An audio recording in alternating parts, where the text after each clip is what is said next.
What's up, everybody, and welcome to another episode of Scouting the Fins right here on the 3 Yards Per Carry podcast network, also on the 5 Reasons Sports Network. If y'all have not already, please make sure y'all subscribe to OnlyFins. Go to discord.gg/OnlyFins. Make sure y'all join on a desktop instead of the Apple or Android app store.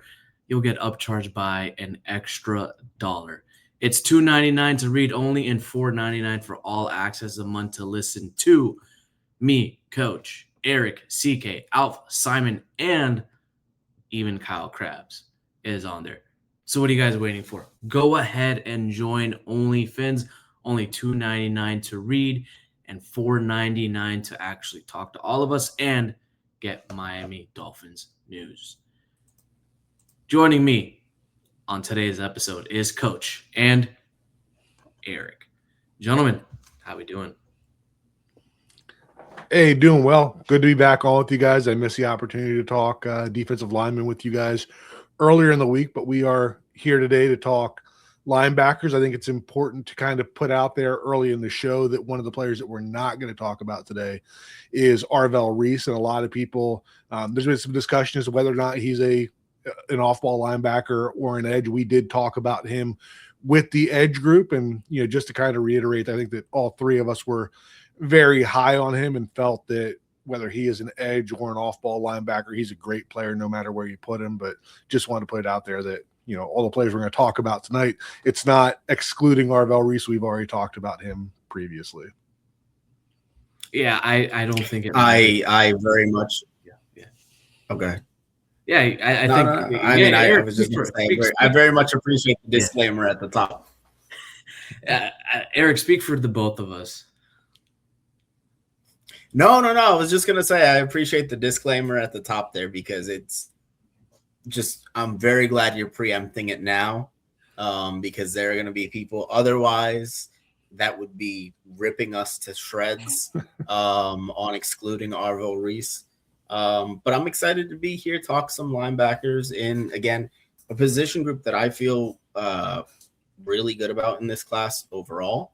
I know we'll all have some different opinions here and there on it, but, that's what makes it exciting to talk about.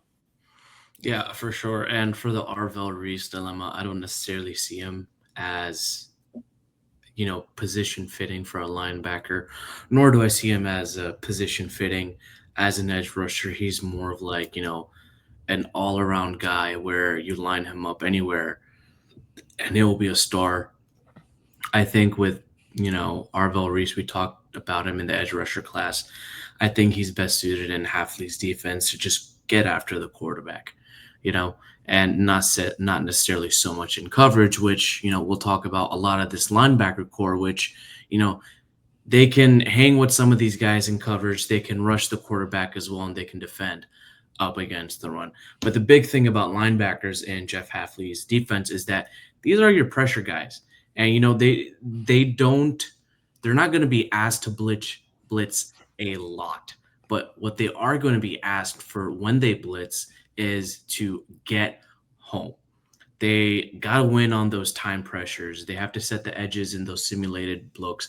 They have to fill up the gaps when there's twists and stunts going on the defensive line. They're going to be the point men, and they have to survive in space whenever the coverage dictates them.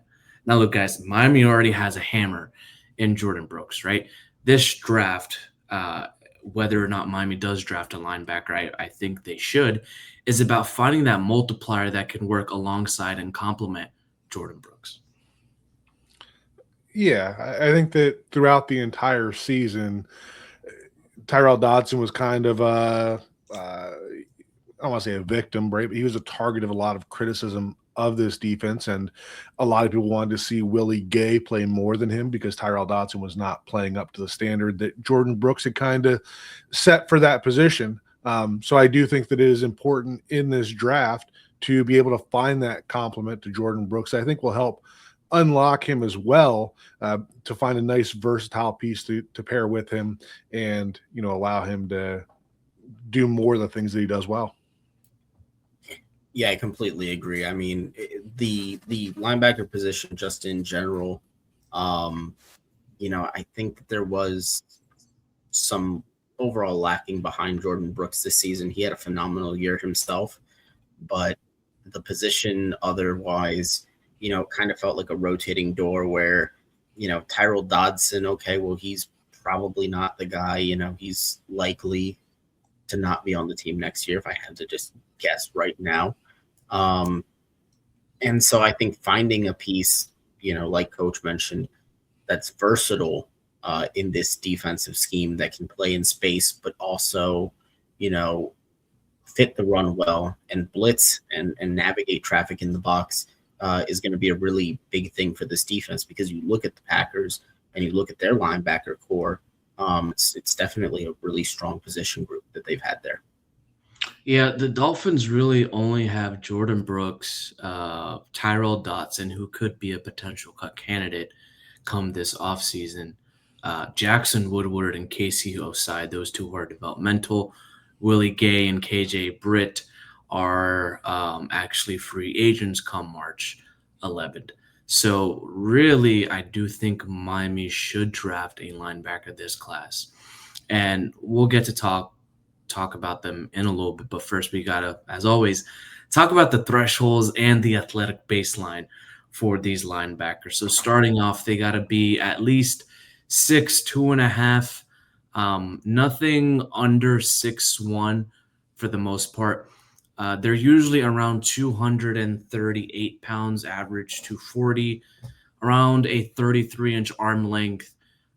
They can scoot a little bit, 4.5 40-yard time, 1.59 10-yard split, 6.9 on the 3-cone, and about a 35-inch vertical. So more so, these guys have to have a good change of direction. They got to be sideline to sideline, very much so. If you're drafting them really high in the first or second round, they should have that length to, set the edges, help out in the run game, and most importantly, survive in coverage that we saw Jordan Brooks do, even though he's 6'1". That goes back to what Jon-Eric Sullivan talked about from the beginning, that big doesn't get small, right? You need those bigger linebackers because when you get into those cold weather games, your size is still there. When you get into games that have adverse weather conditions, those speedier guys can kind of be limited when it comes to physical games. But he also said that they're not looking to sacrifice athleticism by just getting big, slow guys. So I think that when we talk about this mold that we have here for the linebackers, that's the exact point that you're talking about. You got to be big and athletic. Yeah, I mean, let's be really honest here. We're looking at things that are like baselines, but if you go to the combine, this baseline is like the top 5% in terms of athleticism. If you get a guy that's 6'3", 240 and runs a 4.5 and runs a 4.5 40, that guy is widely regarded as a freak. And to be fair, that's what Green Bay's kind of really prioritized at the linebacker position when you think about guys like Quay Walker and you think about guys like Edgerrin Cooper. And again, as somebody that's kind of watched those guys from afar, I've wanted one of those guys on the Dolphins for a long time. So I'm excited by, some of those thresholds that we, Hafley looks for in a defense, because I think having that versatile piece that can play sideline to sideline and really thrive in space is going to be a boon for the defense. I will say, and correct me if I'm mistaken, but I think Edgerrin Cooper is a free agent this year. I'll have to double take, but I think based upon my research, he might be a free agent this year. He's 6'2", 230 pounds, so not necessarily 6'3", sub 240. So there's a little bit of variability in terms of these thresholds, but these guys do tend to put on an extra 5, maybe 10 pounds in the off season, and 1 inch or so may not necessarily be the end all be all of everything. So when we're talking about these averages, it's just an average. It does not necessarily disqualify a player if they're off by 5 to 10 pounds or an inch, inch and a half. But like if you're like a 5'10 linebacker, 220 pounds, that may not bode so well for you in the evaluation process. Or let's say you're like 6'6 and 270 pounds.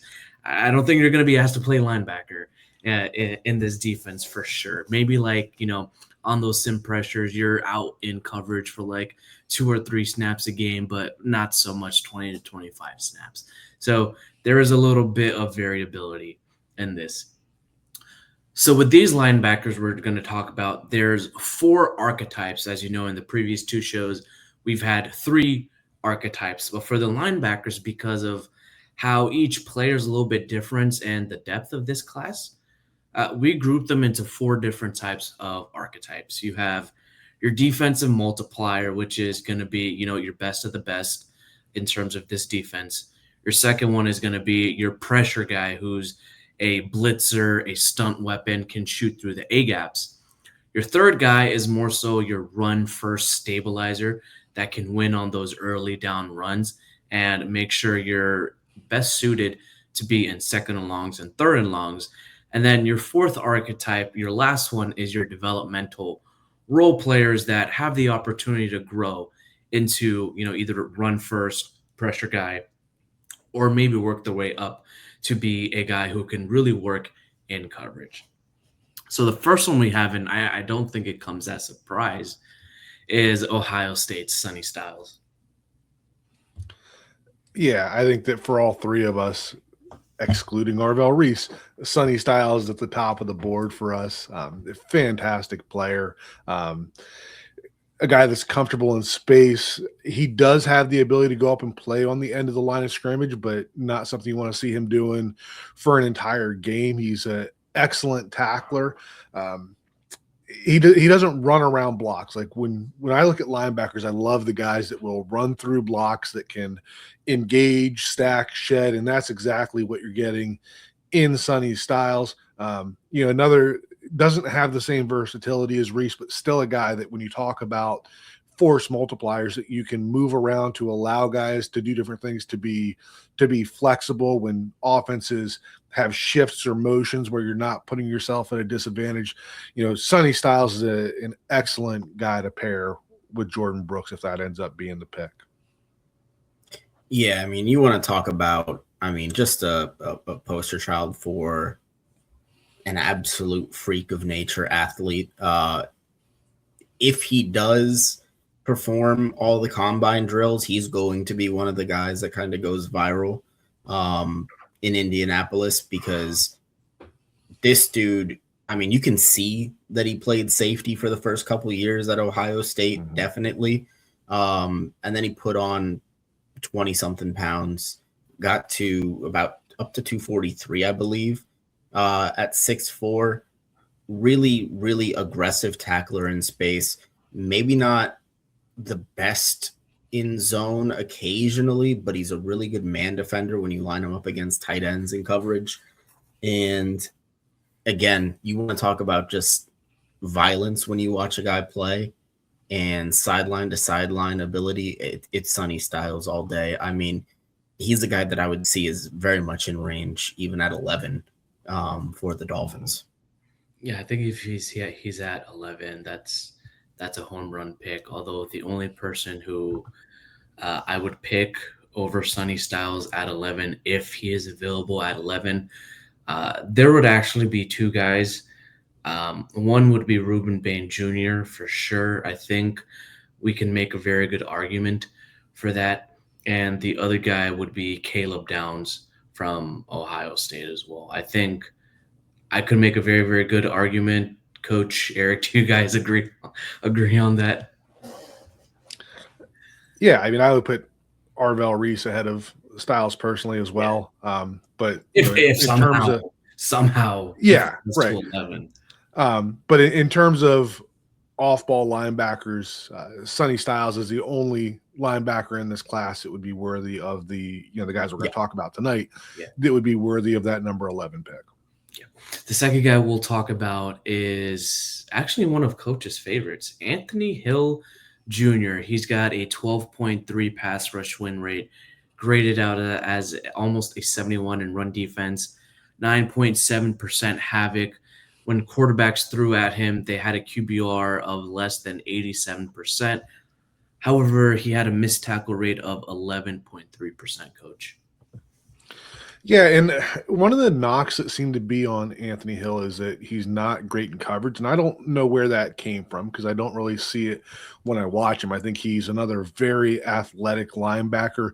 I don't think that he takes on blocks as, not physically the same way that Sonny Styles does, but he still, he comes up and he has a knack for slipping blocks. Like you see some of these guys that try to avoid blocks and get caught up in the wash with it, and that's not Anthony Hill. He does a good job of being able to, not necessarily engage an offensive lineman and, stack and shed But like we more so talked about there. dips and bends Right, around. right. And doing it without losing ground, right? Like when you're a linebacker and you're filling a run lane that's opening up, right? Some of these guys will try to dip and get around and get washed out, but Anthony Hill does a good job of still staying linear, still staying on path with that and closing up that lane. Not, you talked about his tackling. He's not a guy that's going to go up there and meet Derrick Henry in the hole and drive him backwards, right? But I still think that he is effective. For me, and I'll let Eric talk about it too, but for me, Anthony Hill would be the number 2 linebacker on my board, but not up there at the number 11. That would be a trade down or hope that he's available in the second round type player for me. Yeah, I mean, honestly, when you recontextualize the missed tackle stuff, considering how high he goes in, a lot of times it's not as bad as a lot of other guys that go in as upright as he tends to. The thing with Anthony Hill, I do like him a lot. I think athletically he's, again, another one of these freak linebackers, a guy with true sideline to sideline upside. I think, obviously there's a decent gap, I think, between Sonny Styles and the next best guy. But then I think 2 through maybe 5 are kind of similar players. But Anthony Hill, the thing that lacks a little bit for me is some of the overall physicality inside. As you mentioned, he's more of a guy that slips blocks rather than kind of attacking through them. But overall, again, a really, really solid player. Will hold his own in coverage, even though, a lot of these guys at the college level aren't the greatest defenders in zone all the time because of the fact that, it takes a lot of reps to get good at that, especially at the NFL level and when quarterbacks are so manipulative with their eyes. That's something that typically more reps and more experience will get guys better with. So I'm not super concerned with that. But Anthony Hill is a phenomenal player. I think I have him as my linebacker 4, but I mean, linebacker 2, I don't think is out of the realm of possibility whatsoever with Hill. Yeah, I actually have Hill ranked 5th, and we'll go into that a little bit more. For me, he actually has really decent zone drops. And when you take a look at Hafley with his linebackers, he doesn't ask them to be 10 yards, covering, because the safeties are going to be, and depending on which safety it is, there's going to be at least one safety within the 10-yard line. Like at most, they'll have to be at 5 yards and carry an extra 2 to 3, and the ball should be gone by then. That is what is needed. And within, that 5 to 10-yard range, I think Anthony Hill can take care of that. Just the only thing is that, with the run fits as well, he'll need that strength up against those bigger offensive linemen, specifically in the AFC, and namely the AFC East as well. That's where it can get washed on. But we've seen Jordan Brooks at 6 foot, 240 pounds. He's able to take care of that. Anthony Hill, 6'3", almost 240 pounds. He shouldn't have that much of a problem, but it's more so about the technical size of things. The one thing for me is that, will Jeff Hafley call Anthony Hill Jr. to be more of that pressure guy, more of that blitzer, and let Jordan Brooks cover, that is something that I just don't know yet. Because if he asks Brooks to blitz more rather than Anthony Hill Jr., I'm not so sure, because even though we've seen Brooks get that pressure, you need a bigger guy to close, a bigger, faster guy that can overwhelm offensive linemen. And if the continuity is the same with Jordan Brooks, I see Brooks more so as the blitzer and Anthony Hill Jr. as the guy in zone coverage. So just basing my guess for now, I have Anthony Hill as number 5, especially if he's going to ask to cover a lot in Jeff Hafley's defense. Yeah, that's fair. We talked about it off air before we got on here, that I think that the way that we have these guys ranked is going to, greatly verify based on what we each value for these linebackers, and that's what makes these conversations fun. Yeah, and it's not the end all be all of rankings, and these teams could think very differently. They could have, they could have Anthony Hill Jr. as their number 1 linebacker. Who knows? We don't know what it looks like. All right, the next guy in our list for this very first archetype of the defensive multiplier, the guys that can do everything. The next one is Harold Perkins Jr. And there's a little bit of concern with Harold Perkins Jr. I have him ranked 8th as my in the linebacker category. 6'1", 222 pounds, a sub 4.5 40 projected. When quarterbacks target him, 81.2 QBR, which is elite in college. 10.2% havoc rate, 11.2% pass rush win rate, but almost a 19% missed tackle rate. You want to take Perkins first, Eric?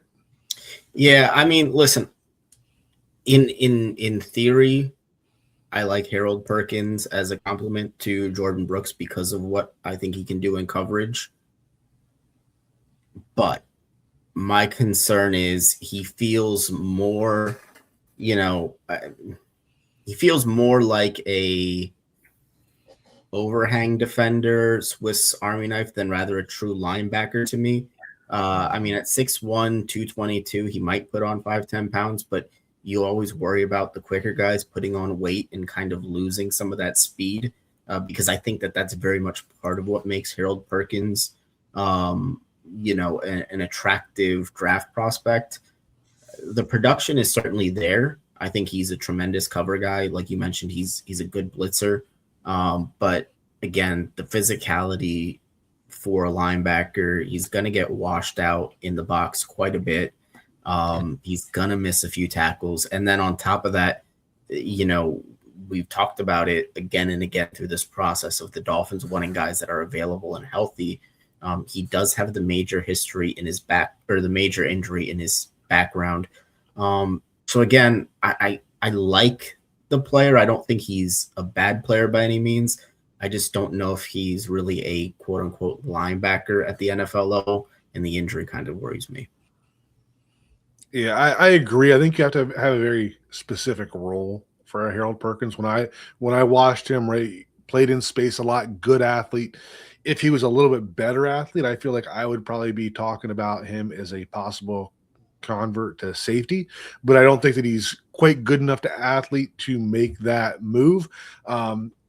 Plays very well in space, sees things well in front of him, coverage ability, have that as a plus in my notes. I think he does an admirable job coming up in the run game, but like we talked about with the first two guys, like you need somebody that can really fill that hole and be able to hold their ground in there, and that's not Perkins. Perkins is going to get washed out at times.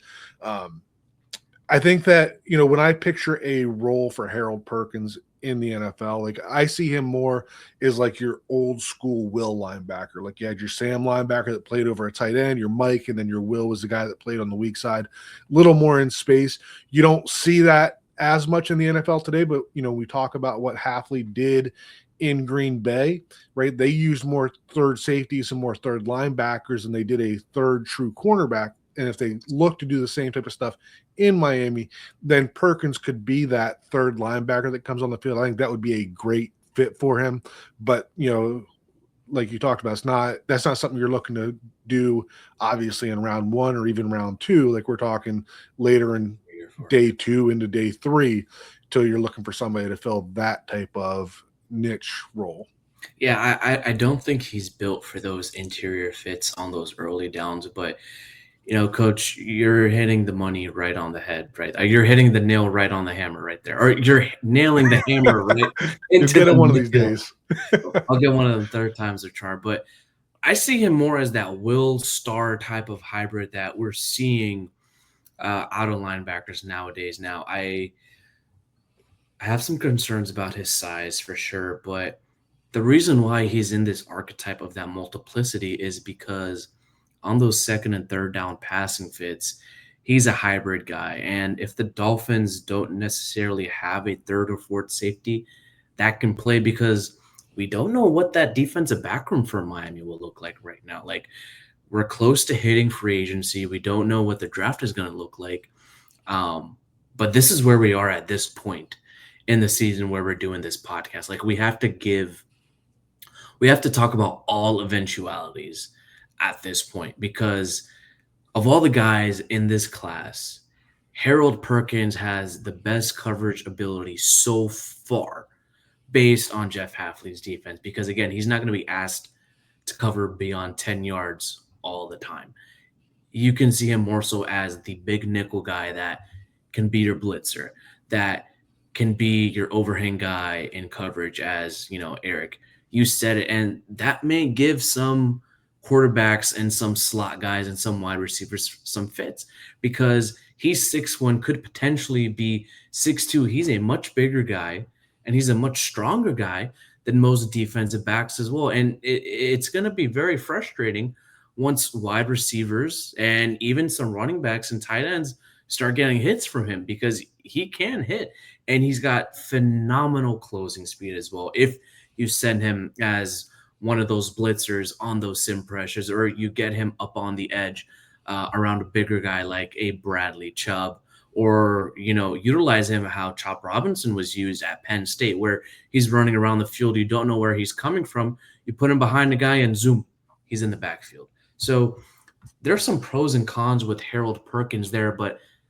if you utilize him as a piece and they have a specific role in mind, and if Jeff Hafley, if they do draft him, they use him smartly, he could be a chess piece for this Dolphins defense. Yeah, I completely agree. I think we're going to say a lot of the same things about the next guy you have on your list also. Yeah, the next guy, now we're on to our second archetype, is more so about the pressure engines. And this is actually one of the guys that I like. Jacob Rodriguez out of Texas Tech. He's not necessarily 6'2", but he's 6'1", 233 pounds. Think about Jordan Brooks when he was coming out of college, right? Jordan Brooks wasn't a first or second round pick. I believe he was picked up around the third or fourth round, and this is where I see Jacob Rodriguez being. 15.1% pass rush win rate, elite.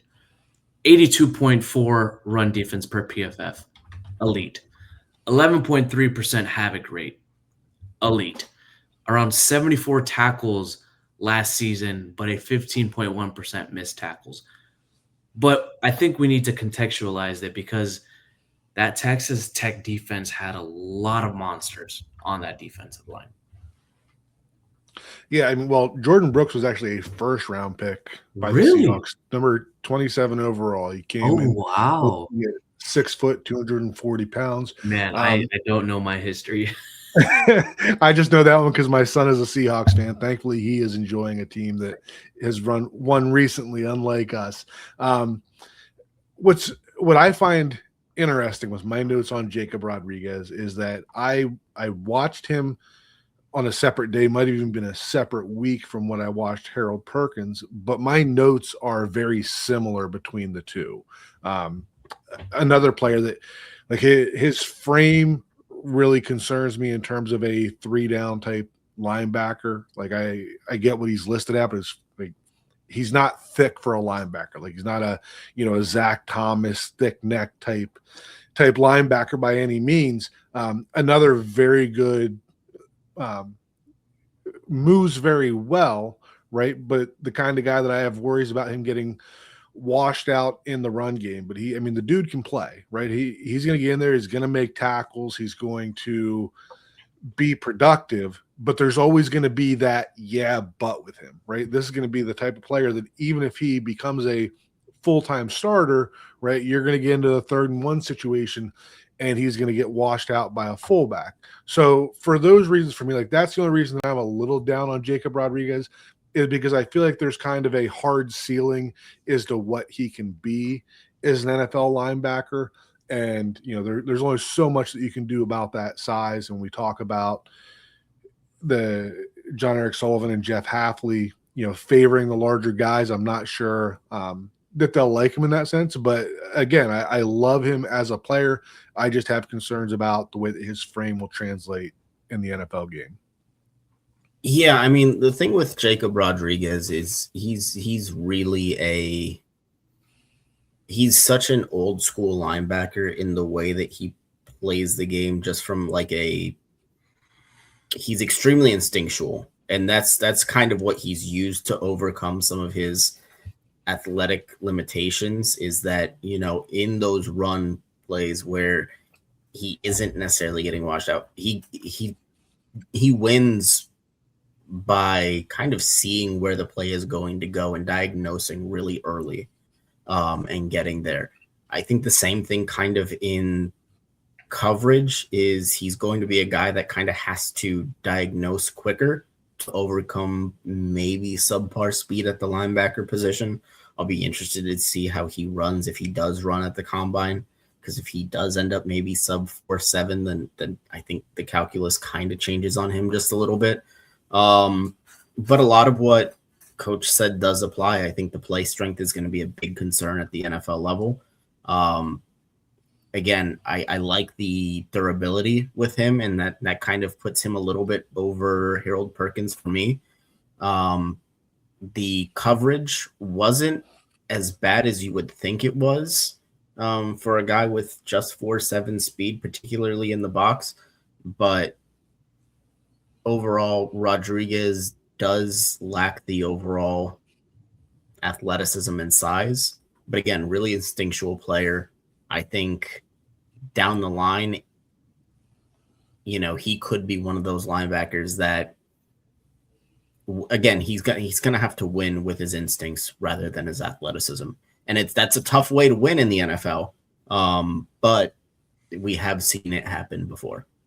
I think if you're talking about an old school linebacker, you have to talk about Josiah Trotter out of Missouri. Yep. That is a classic case of an old school linebacker right there. And he's actually the son of former linebacker, what was it? Jeremiah Trotter Jr., I believe, right? Or Jeremiah Trotter. Yep. I believe he played for Clemson, if I'm not wrong. I think Junior played for Clemson. I'm not sure where Senior did. Senior played with the Eagles also. Senior played with the Eagles. So 6'2", 237 pounds. He can put on 3 extra pounds easily. He can be 240. Runs around a 4.61 projected. 85.3 run D per PFF. Elite. Almost a 20% pass rush win rate. Elite. 8.5% missed tackle rate. Elite. But coverage-wise is where the weakness starts getting into play.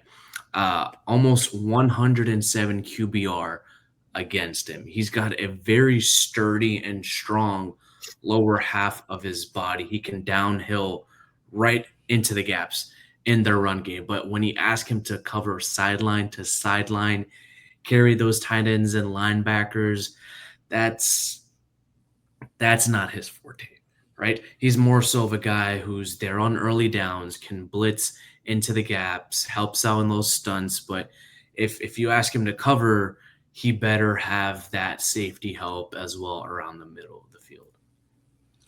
Yeah, his tape is a lot of fun to watch, especially me as an offensive line guy, liking that between the tackle stuff. He's a player that I almost wonder whether or not you can retrain his mentality, right? Because part of his issues in coverage is that he is run first all the time. Like if he even thinks there's a run, like he is triggering and he is flying through a lane, and sometimes that can catch him with his eyes in the wrong place. I think that we talked at the top about Sonny Styles being a guy that will meet a blocker head on, right? That is Josiah Trotter. He is not running around anybody, right? He is going to take him on, right? And he shows the ability to destruct those blocks both with power and with quickness. Like I would literally say that, his work in the run game is round one material, but there is the obvious concerns in pass coverage. And in today's NFL, you have to be an all-around player to get up into that, round one range as an off-ball linebacker. So again, like that kind of makes me wonder, like, can you fix that, right? Did Missouri kind of tell him that, look, we want you to be a run defender. This is what we want you to do. Or was this Josiah Trotter just loving contact and ready to run through a wall every time? So, I think that at minimum, right, you're getting a Landon Roberts type guy that is going to go in there and be an early down run defender. If you could tell me that I could get Josiah Trotter late in day 2 and then circle back and get a Jacob Rodriguez or a Harold Perkins and use that combination of doubling down on linebacker, like I think that would be a really nice combination. But I love Josiah Trotter in terms of his run game stuff. Yeah, I really like Josiah Trotter for those reasons. I do have concerns, obviously, about the coverage ability. I do wonder if maybe he would have benefited from staying in school for another year, because he is, what is he? I think he's a sophomore, which is, again, I think maybe another year or two in school would have suited him well. But to Coach's point, I mean, that he is a younger prospect, so that, maybe points to him being more projectable and trainable at the NFL level. Again, Landon Roberts is a very good comparison for Josiah Trotter, because he is all downhill all the time, all gas, no brakes.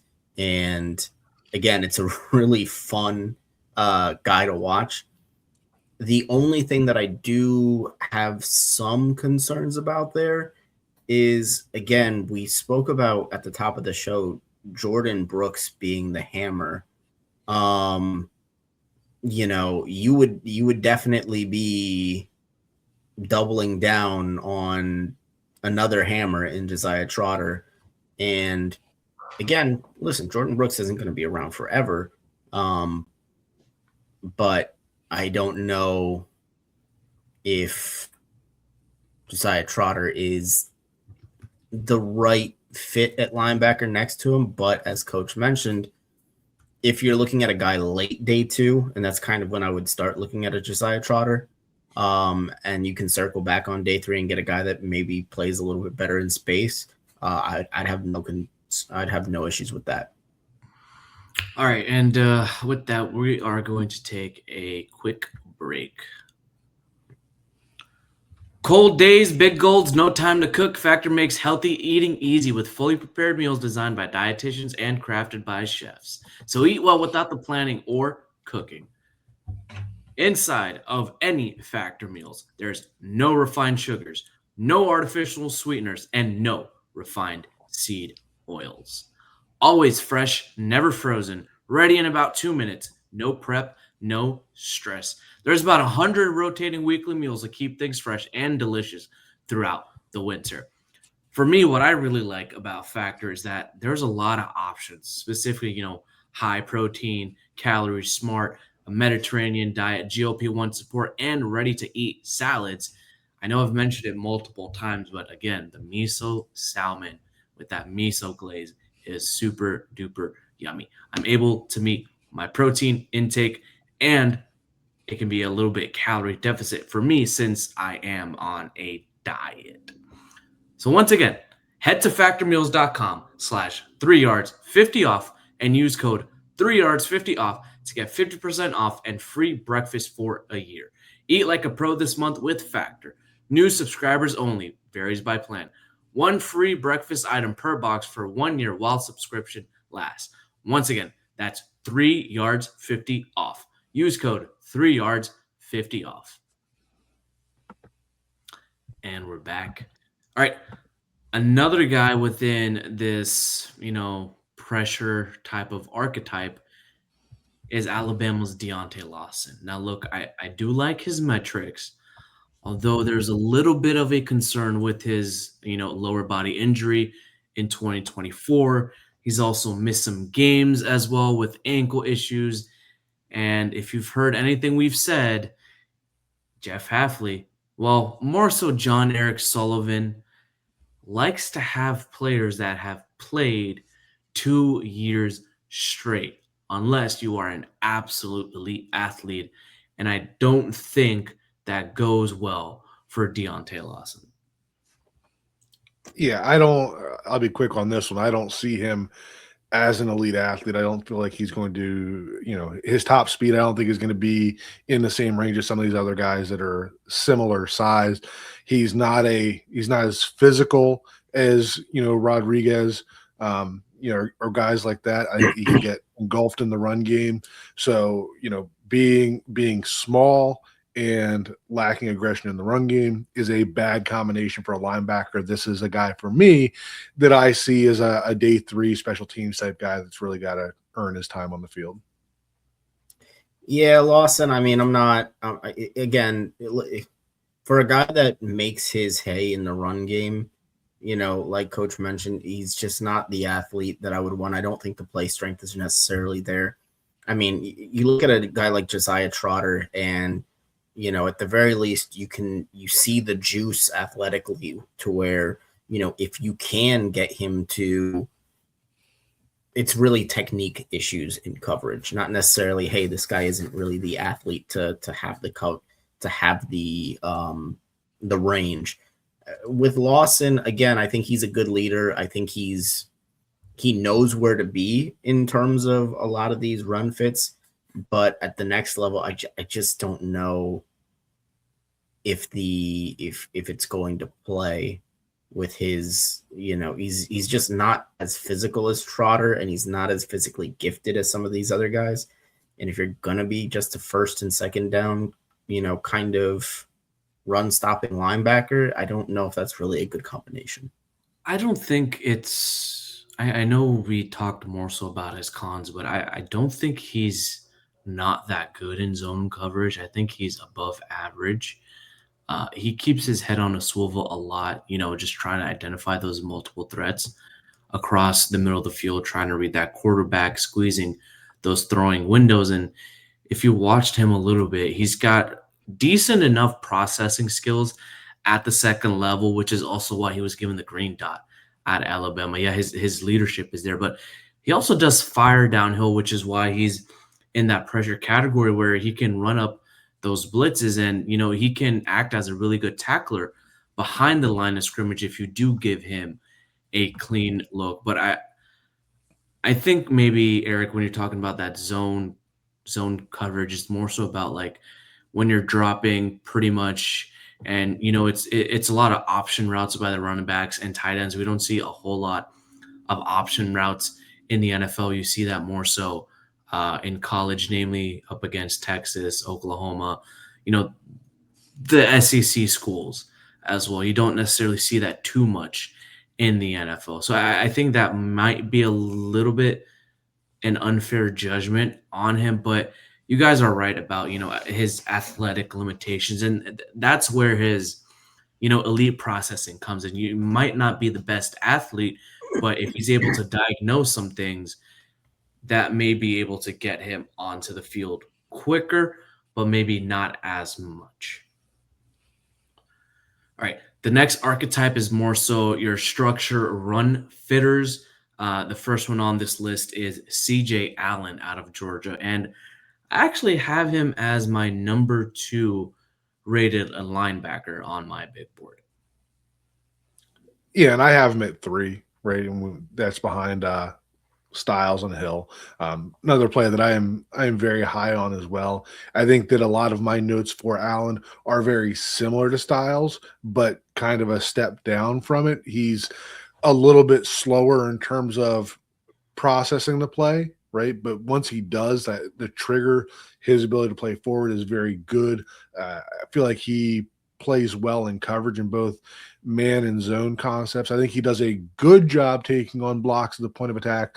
I think he plays a bit high at times. I think that, he gives up leverage and can get himself washed out of place sometimes in that sense. But, this is still a very good linebacker, and it's almost unfair to compare him to a Sonny Styles. But I think that what they do, I think, is similar. It's just that Styles is up there at an elite level of it, and CJ Allen is just at a really good level for a lot of that stuff. Yeah, no, I mean, CJ Allen is a true Mike backer. I think he's a guy that's going to step in and, be a really solid player in the NFL for 7 to 10 years for somebody. Again, the production at Georgia was really good up until the point that he got hurt. I think the coverage numbers on him aren't necessarily indicative of how good he can be at the next level in terms of coverage. And like you mentioned, the trigger going downhill is extremely quick with him.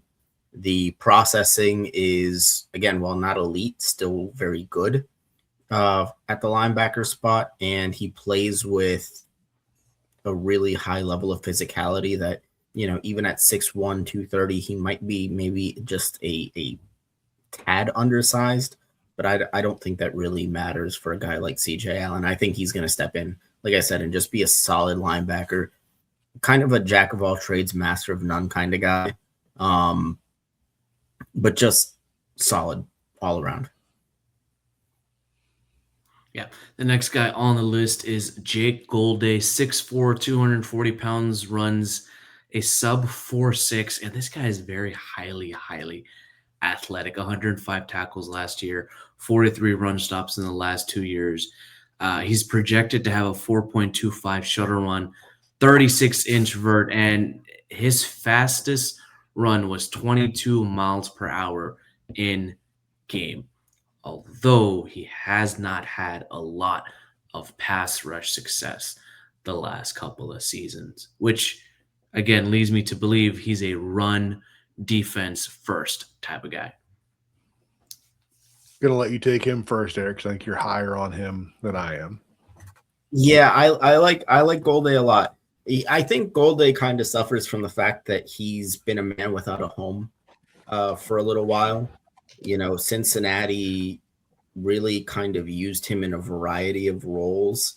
I know he started his college career as kind of a safety. Cincinnati had him in the slot quite a bit last year. And I like that versatility out of a guy like Golday.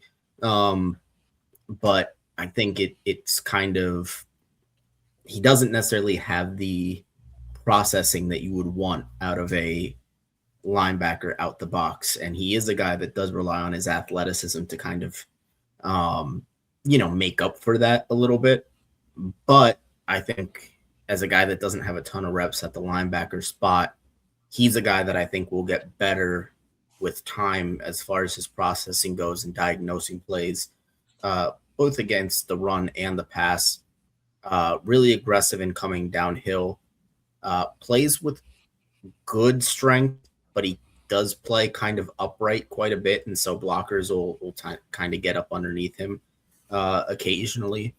But I look at him, and I know, a lot of people kind of see there's a lot of guys like Jake Golday that are like great theoretical players because you look at their athletic stats and you're like, they should be able to do this and this and that, and they can't really do any of it, at least not to the level that they need at the NFL level. But I think Golday has the makeup to play with the requisite physicality that, guys like, you think of like Isaiah Simmons in recent years who kind of had a similar profile and kind of washed out. Again, I really like Golday. I can understand why there would be apprehension, but I think that a lot of that can be attributed to a lack of reps at a true linebacker spot. Yeah. Go ahead, Coach. No, I was just going to say that I was with Eric up until the Isaiah Simmons comparison. I don't see the same level athlete there, but a lot of the reasons that you talked about that you liked him are the reasons that I am a little bit lower on him. He is a guy that hasn't really found a home. I feel like he does a lot of things around average for a college player, but not to an NFL level. For me, him being a redshirt senior, I have a little bit more skepticism of how much more that can develop, but that kind of explains why we have a difference in the way that we have him ranked. Yeah. Now we move on to the very last archetype in this defense, which is more so a developmental role type of player. We're not going to go one by one for each, but the guys we have on there include Torian York out of Texas A&M, Kyle Lewis out of Pitt, Aiden Fisher out of Indiana, and Khalil Murdoch, whose nickname is actually Red, out of Buffalo. We'll talk a little bit around Torian York because it seems as if Coach and Eric actually really, really like this guy. I'll let you take that one, Coach. Yeah, I mean, similar to when we were talking about Josiah Trotter, right? This is a guy that I really like the way that he plays in the box. I know that his size is limited a little bit there. Yeah, I think he's on the shorter side, if I remember correctly. But 5'10", guy that up 230. yeah, right. But like, so when we talked about Rodriguez not being that Zach Thomas type thicker player, Torian York is that type of player. Like, he is shorter, but he's got a bit of a thicker build to him. He's not going to be Josiah Trotter taking on blocks on the inside, but I do think that he has some ability to play in the box more than some of these other guys. I think he moves well enough in space, but similar to talking about Rodriguez, right, there is a bit of a ceiling to what he can be, but it's a player that I really like. I see him being a 3-down type player, but, you know, maybe not an elite Pro Bowl type player.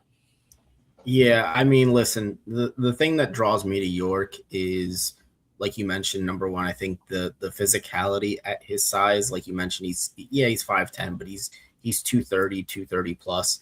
And then I think while, you know, we talk about guys like CJ Allen having good processing, I think Torian York is the closest thing to Sonny just in terms of processing in this class, because he is fantastic in terms of play diagnosis. Again, if he was 6'1", 6'2", I think he's probably second or third linebacker in this class. It's just, you know, unfortunate that he has those physical limitations. Yeah. All right, last one we'll talk about is one that never really came on my radar, but Coach mentioned him, and that's Khalil Murdoch out of Buffalo. I digged around and did some research on him. 6'3", 240. He's not really that fast. He's got around a 4.8 projected 40. When quarterbacks throw his way, 83.7 QBR, 61.6 run defense grade. But if you take a look at the turnovers and especially the forced fumble he makes, he's had around 10 or 11 forced fumbles within the last 2 years, and more so because of the film he watches and how he takes a look at how ball carriers, you know, carry the football, you know, that 5 points of contact, how high or how low they're carrying the ball. And he's really, really gap sound on run defense, guys. I was kind of shocked, you know, because I hadn't really heard of him, but he's not your 3-down type of guy, though. He's more so on the bigger end, a little bit slower. I do think he'll make, you know, a team just by his special teams, by his size, his weight, and special team prowess. And if he's used on those sub packages where you really need a guy to create a turnover, or you put him up on the edge as that fifth pass rusher coming in, and you're getting good enough pressure on that quarterback where, you know, he can nick the ball out. But again, he more so of a role player type of guy. Yeah, I think you hit the nail on the head there for the most part. I think he's a good, not great athlete. He lacks a feel in coverage for me. he's good as a blitzer. He will run through a running back that's trying to step in his way. There are things to like about him, but there are also some notable concerns in the way that he reacts to some of the plays. And the concern there is that those concerns are happening at Buffalo, which is not a premier Division I program, right? So there's going to be a bit of a jump from him going to the NFL. So I do think this is the type of player that you would draft. You would insert him into special teams and then look to develop him from there. Yeah, I think we talked enough about the front seven of Miami's defense. Circling back to the very first episode, they definitely need an edge guy in Miami who can win those one-on-one matchups, who can really start that pressure, that can win on third downs. Interior defensive linemen, role players that can control the pocket, that can get muddy the look for the quarterback. But it's going to be up to these linebackers. They're going to decide when that pressure hits. They're going to be, the first line of defense in coverage around the middle of the field. And the big question is, who's the cleanest fit next to Jordan Brooks? We talked about Sonny Styles being the best guy, having, that disguise looks, the coverage, the pressure. I think all three of us can agree that Anthony Hill Jr.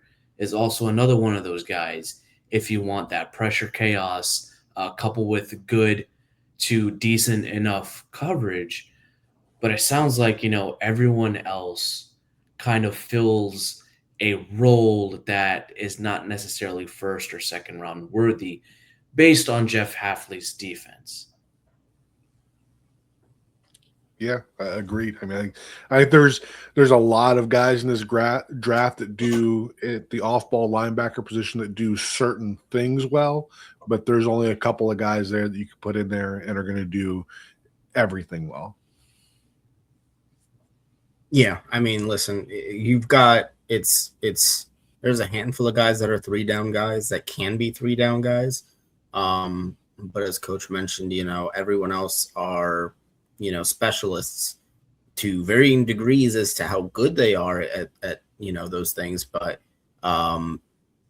yeah, when you're looking at just a true 3-down linebacker, I think it's Sonny Styles and a handful others, and then everyone else is specialists to kind of varying degrees.